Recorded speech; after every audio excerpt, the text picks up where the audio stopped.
ಸಹಾಯ ಮಾಡಬೇಕು ಅಂದ್ರೆ ಅವರು ಅರ್ಥ ಮಾಡ್ಕೋಬೇಕು. ಯಾಕೆ ಅಂದ್ರೆ ಅಂಗಾಯುಕ್ತರು ಆಮೇಲೆ ಅಂಗಾರು ಅವರು ನಿಮ್ಗೆ ನಾಚಿಕೆ ಆಗ್ಬೇಕು.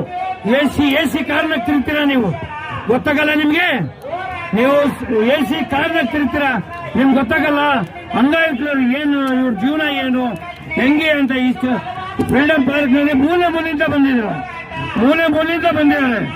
ಇಲ್ಲಿ ಬೆಳಗಾಮು, ಗುಲ್ಬರ್ಗ, ಹಾವೇರಿ, ರಾಣಿಬೆನ್ನೂರು, ದಾವಣಗೆರೆ, ದುರ್ಗ, ಆಮೇಲೆ ರಾಯಚೂರು, ಬೆಳಗಾಮು, ಕೊಪ್ಪಳ ಎಲ್ಲ ಇಲ್ಲ ಮೂಲೆ ಮೂಲೆಯಿಂದ ಬಂದಿದ್ದಾರೆ.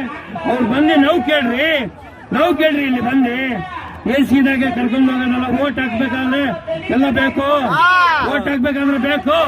ಇವಾಗ ಇವ್ರಿಗೆ ಸಹಾಯ ಮಾಡೋದು ಆಗಲ್ಲ. ಇವ್ರಿಗೆ ಬರ್ರಿ, ಇಲ್ಲಿ ಬಂದ್ರೆ ಮುಂದೆ ಬರ್ರಿ, ವಿಧಾನಸೌಧ ಬಿಟ್ಟು ಬರ್ರಿ. ಇಲ್ಲಿ ಮುಂದೆ ಬರತಕ್ಕ ನಾವು ಎದ್ದಳಲ್ಲ, ನಾವು ಯಾವುದೇ ಕಾರಣಕ್ಕೆ ಎದ್ದಳಲ್ಲ. ಬೇಕೇ ಬೇಕು.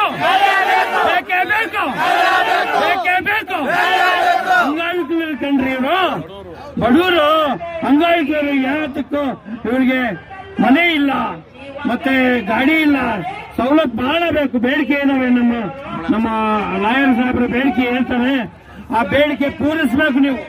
ಈ ಬೇಡಿಕೆ ಏನೈತೆ ಈ ಬೇಡಿಕೆ ಪೂರೈಸಬೇಕು. ನಮ್ಮ ಇವ್ರು ಹೇಳ್ತಾರೆ